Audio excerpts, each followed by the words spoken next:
Assalamualaikum warahmatullahi wabarakatuh.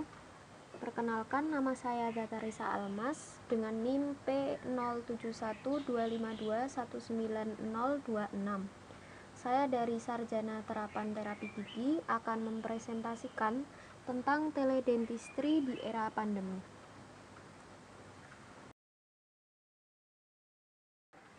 Materi yang akan saya bahas pada kali ini adalah pengertian teledentistry menurut bahasa dan menurut istilah.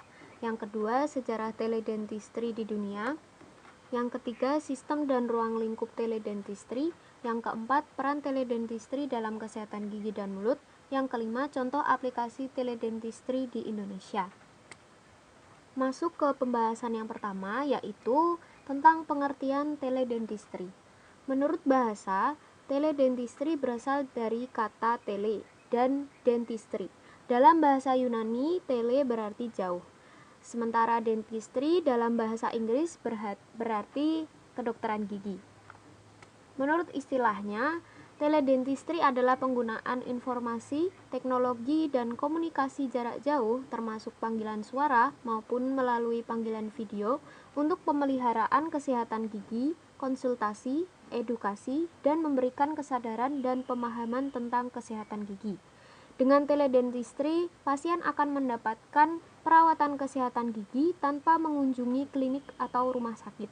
Menurut American Dental Association, teledentistry digunakan untuk penyediaan perawatan kesehatan gigi seperti konsultasi, diagnosis, dan edukasi pasien.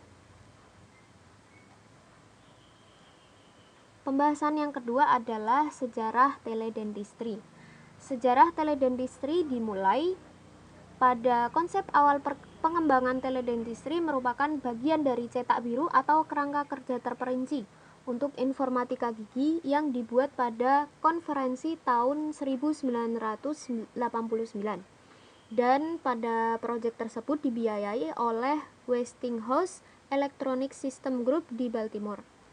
Titik fokus pada pembahasan konferensi ini adalah tentang bagaimana penerapan informatika gigi di praktek dokter gigi yang dapat mempengaruhi kesehatan gigi dan mulut. Perancangan teledentistry sebagai cabang dari telemedicine ini dapat dihubungkan dengan proyek militer Angkatan Darat Amerika Serikat, yaitu US Army's Total Dental Access Project pada tahun 1994. Proyek ini untuk meningkatkan perawatan pasien, pendidikan gigi, dan efektivitas komunikasi antara dokter gigi dan laboratorium gigi. Hasil penelitian ini menunjukkan bahwa terjadi pengurangan total biaya perawatan pasien dan luasnya jangkauan perawat gigi ke daerah yang jauh dan pedesaan sebagai keunggulan dari teledentistry. Meskipun begitu, proyek ini perlu dilakukan analisis yang lebih mendalam. Untuk yang ketiga adalah sistem teledentistry. Reddy Cafe tahun 2011 mengemukakan bahwa telekonsultasi melalui teledentistry dapat dilakukan melalui dua cara, antara lain konsultasi real time dan metode penyimpanan dan penerusan. Yang pertama adalah cara konsultasi real time, yaitu dengan menggunakan konferensi video. Konsultasi real time ini ketika profesional gigi dan pasien dapat melihat, mendengar, dan berkomunikasi dua arah di lokasi yang berbeda. Yang kedua adalah cara penyimpanan dan penerusan, yaitu adalah metode pertukaran informasi klinis dan gambar statis yang dikumpulkan dan disimpan praktisi gigi. Informasi diteruskan untuk konsultasi dan perencanaan perawatan. Berikut teman-teman bisa melihat gambar yang telah ada di PowerPoint tentang sistem teledentistry yang telah tadi saya jelaskan, yaitu ada cara konsultasi real time, yaitu ketika nanti ada media internet sebagai penghubung antara pasien dan juga dental profesional. Di waktu yang sama, pasien dan dental profesional ini akan berkonsultasi secara real time atau tatap muka melalui internet. Kemudian yang kedua adalah metode penyimpanan dan penerusan. Jadi nanti terdapat telekonsultan dan dental profesional yang memberikan telekonsultasi. Telekonsultasi ini yang akan membagikan radiografi, foto, dan juga data-data dari pasien. Kemudian dari dental profesional ini memberikan telekonsultasi yang data-data dari dental profesional ini akan diberikan kepada telekonsultan. Seperti itu. Materi selanjutnya adalah ruang lingkup teledentistry. Teledentistry ini ruang lingkupnya mencakup luas. Yang pertama, jangkauan luas hingga ke masyarakat pedesaan. Dengan teledentistry ada beberapa keuntungan, yaitu meningkatkan akses ke perawatan kesehatan gigi dan mulut, meningkatkan penyampaian perawatan kesehatan mulut, menurunkan biaya, kemudian juga memunculkan potensi untuk menghilangkan kesenjangan dalam perawatan kesehatan mulut antara masyarakat pedesaan dan perkotaan. Penelitian Leonard and DKK menemukan bahwa layanan telemedis sangat membantu untuk kasus yang berhubungan dengan trauma gigi di pusat telemedis Swiss dan memberikan dukungan yang berharga di mana dokter gigi khusus tidak tersedia. Kemudian ada penelitian lain dari Snow MD dan kawan-kawan memperhatikan bahwa teledentistry mengizinkan konsultasi gigi spesialis jarak jauh dan hemat biaya untuk penduduk pedesaan Australia. Ruang lingkup yang kedua adalah teledentistry ini bidang yang dapat diterapkan itu mencakup sangat luas, yaitu penggunaan teledentistry untuk konsultasi spesialis, diagnosis, perencanaan, dan koordinasi perawatan, serta kesinambungan perawatan akan memberikan aspek pendukung keputusan dan memfasilitasi berbagai pengetahuan konstekstual pasien antara pasien dan juga dokter gigi. Kemudian, teledentistry juga akan memberikan kesempatan untuk melengkapi metode pengajaran tradisional di pendidikan gigi dan memberikan kesempatan baru bagi mahasiswa kedokteran gigi dan dokter gigi.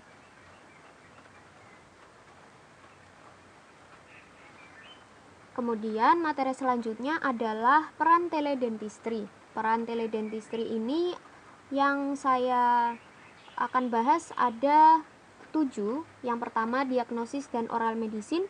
Yang kedua, pada operasi oral dan maksilofasial. Yang ketiga, endodontik. Yang keempat, ortodontik. Yang kelima, prostodontik. Yang keenam, periodontik. Yang ketujuh, kedokteran gigi anak dan preventif. Yang pertama adalah peran teledentistry dalam diagnosis dan oral medicine. Penelitian Bradley M. DKK membuktikan bahwa penggunaan teledentistry dalam kedokteran gigi untuk pelayanan gigi komunitas di Belfast, Irlandia Utara menggunakan sistem teledentistry prototype. Kemudian ada juga studi dari Torres Pereira C. DKK menyarankan bahwa diagnosis jarak jauh adalah alternatif yang efektif dalam diagnosis lesi oral menggunakan transmisi gambar digital melalui email. Sedangkan menurut Sommerfeld FF, model kebersihan gigi praktik terafiliasi dengan bantuan teledentistry yang dikembangkan oleh Departemen Kebersihan Gigi Universitas Arizona Utara akan memungkinkan ahli kesehatan gigi untuk memberikan perawatan kesehatan mulut kepada populasi yang kurang terlayani dengan menghubungkan secara digital dengan tim kesehatan mulut yang jauh. Kemudian ada peran teledentistry dalam operasi oral dan maksilofasial. Ada penelitian dari Duka M. DKK yang menunjukkan bahwa penilaian diagnosis klinis molar ketiga atau semi-impaksi dibantu oleh pendekatan telemedicine sama dengan penilaian diagnosis klinis secara real time. Menurut Rollert MKDKK, konsultasi telemedicine merupakan mekanisme yang efisien dan hemat biaya untuk memberikan evaluasi praoperasi dalam situasi di mana transportasi pasien sulit atau mahal. Brickley M. menyatakan bahwa telemedicine bisa menjadi salah satu cara untuk meningkatkan akses ke perawatan bedah mulut spesialis karena adanya peningkatan kebutuhan dan tuntutan untuk rujuk ke spesialis.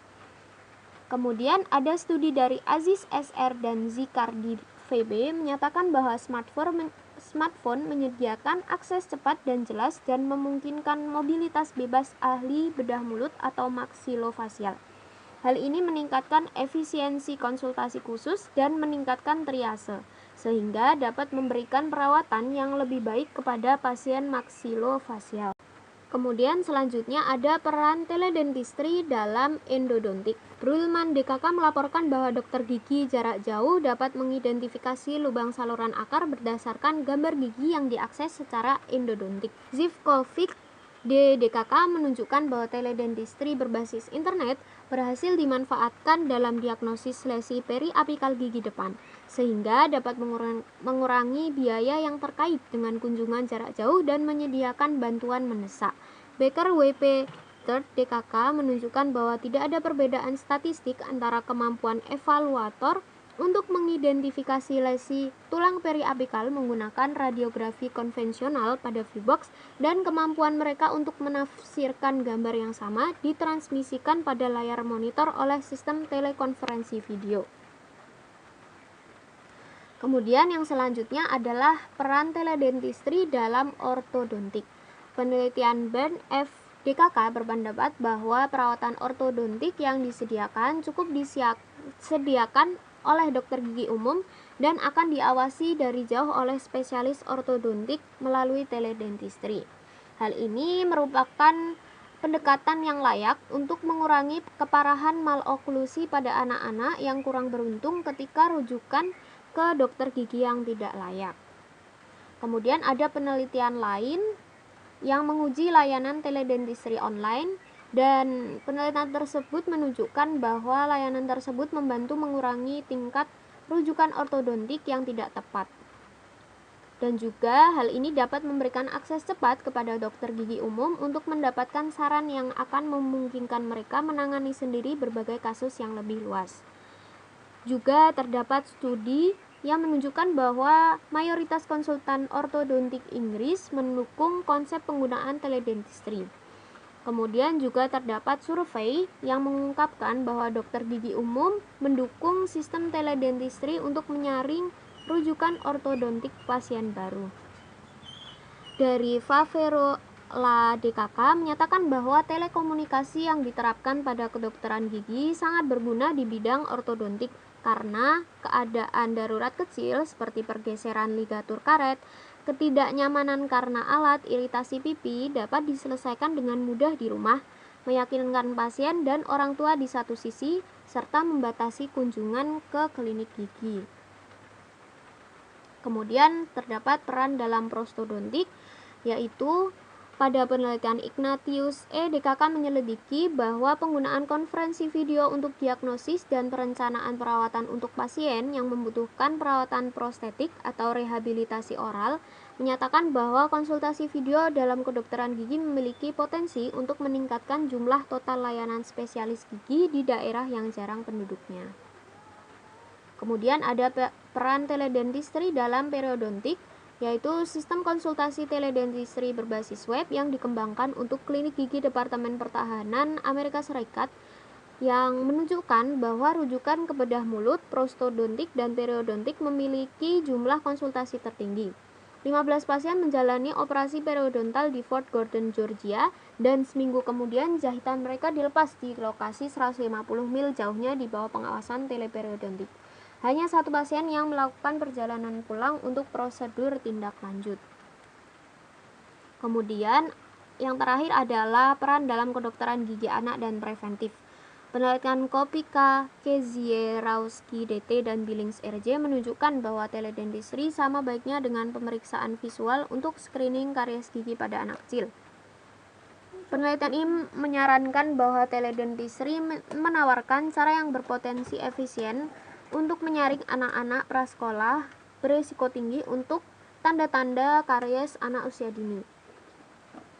Kemudian, penelitian lain menyatakan bahwa diagnosis jarak jauh masalah gigi anak-anak berdasarkan foto non-invasif merupakan sumber yang valid.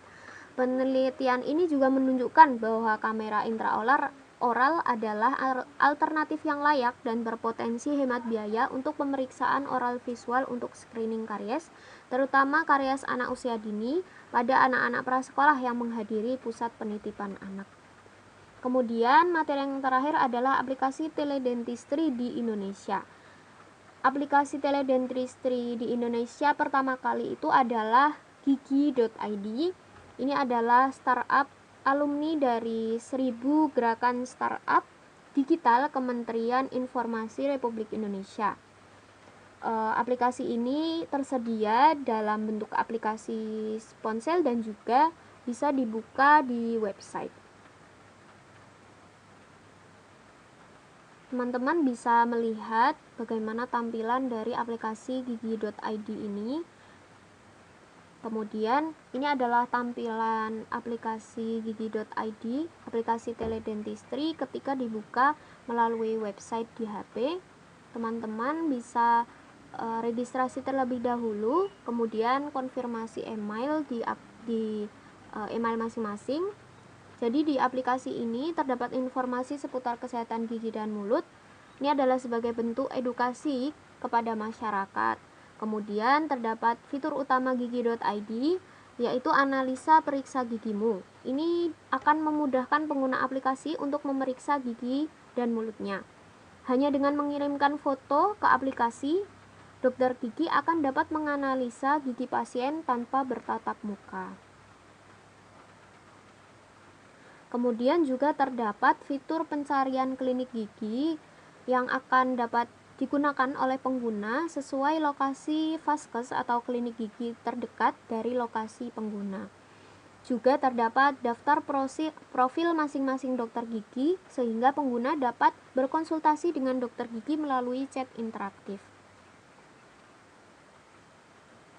Baik, mungkin materi dari saya cukupkan terlebih dahulu. Terima kasih, mohon maaf apabila terdapat kesalahan. Wassalamualaikum warahmatullahi wabarakatuh.